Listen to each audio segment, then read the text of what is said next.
రాష్ట్ర వ్యాప్తంగా ఎన్నికల కోలాహలం మొదలైనటువంటి నేపథ్యం. ఇటువంటి పరిస్థితుల్లో అనంతపురం జిల్లా వ్యాప్తంగా కూడా పెద్ద ఎత్తున ఓట్లు సీట్లు అనేది పెద్ద ఎత్తున చర్చ జరుగుతున్నటువంటి పరిస్థితి. ఇటువంటి పరిస్థితుల్లోనే కదిరి మాజీ ఎమ్మెల్యే కందికుంట వెంకటప్రసాద్ మనతో ఉన్నారు. ఏం చెప్తారు ఆయన మాటలు? ఏంటి సార్ ఎన్నికల వేడి మొదలైనటువంటి నేపథ్యం ఎలా చూస్తున్నారు? ఎన్నికల వేడి మొదలైండేది రాష్ట్ర వ్యాప్తంగా అయింది. అందులో భాగంగా అనంతపురం జిల్లాలో మరింత పెద్ద ఎత్తున ఉంది. ఏ రకంగా చూస్తున్నామంటే తెలుగుదేశం పార్టీ అధికారంలోకి రాబోతోంది.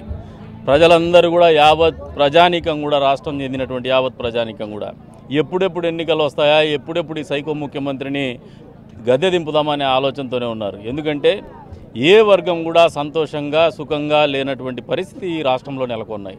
అటువంటి పరిపాలన అందించినటువంటి ఘనత చరిత్రలో జగన్మోహన్ రెడ్డి ఒక్కడికే మిగిలిపోతుంది.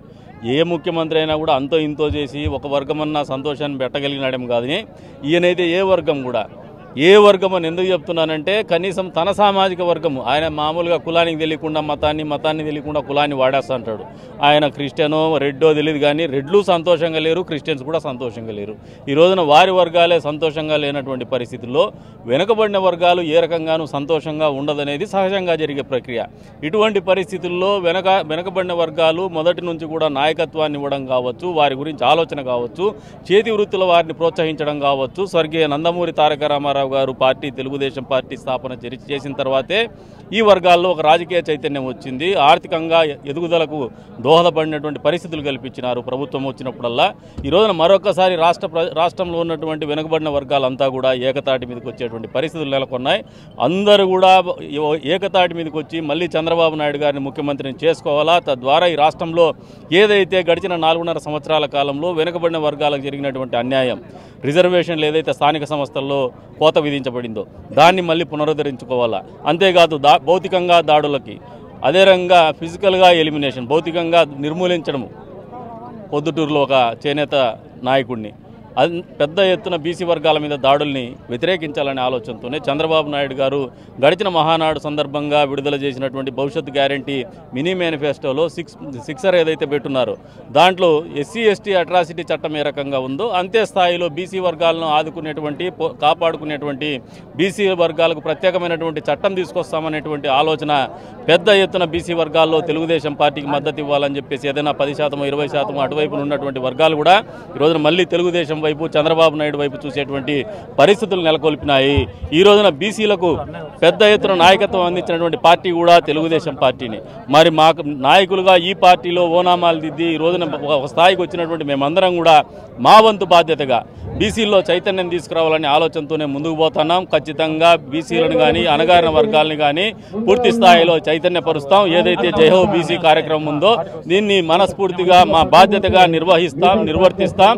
వచ్చే రోజుల్లో వెనకబడిన వర్గాలంతా కూడా తెలుగుదేశం పార్టీకి వెన్నుదన్నుగా నిలిచి మరి సార్వత్రిక ఎన్నికల్లో విజయం అందించేంత వరకు కూడా కొనసాగిస్తామని చెప్తాను. సిట్టింగ్ ఎమ్మెల్యేలకు మంత్రులకు ఏకంగా సీట్లు కళ్ళంతవుతున్న పరిస్థితి ఎలా చూస్తారు దీన్ని? అసలు ఈయన సైకో ముఖ్యమంత్రి అంటా ఉన్నారు.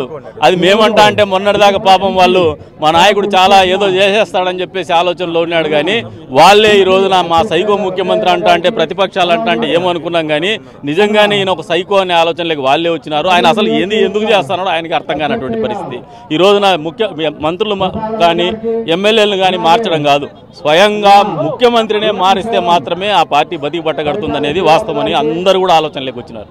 సార్ ఫైనల్గా సార్ కదిరి నియోజకవర్గంలో కందికుంట వెంకటప్రసాద్ మీద ఒక ముస్లిం అభ్యర్థిని దింపబోతున్నారు, ఎలా చూస్తారు సార్? కందికుంట ప్రసాద్కు ముస్లిం అభ్యర్థిని నిలబెట్టినా ఇంకొక అభ్యర్థిని నిలబడినా కందికుంట ప్రసాద్ కులం లేదు మతం లేదు, అన్ని కులాల వాళ్ళు అన్ని మతాల వాళ్ళు ఆదరించడానికి సంసిద్ధంగా ఉన్నారు.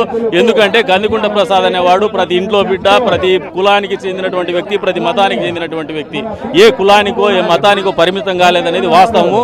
ఎన్నికల తర్వాత ఫలితాల తర్వాత మీరే విశ్లేషించుకోండి.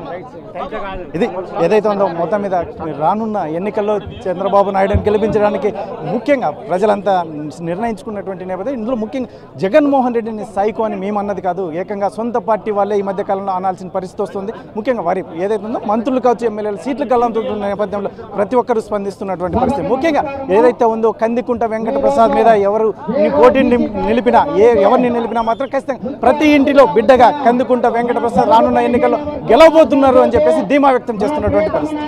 కెమెరా పర్సన్ సుధాకర్తో చల్లకి నాయుడు, RTV, అనంతపురం జిల్లా.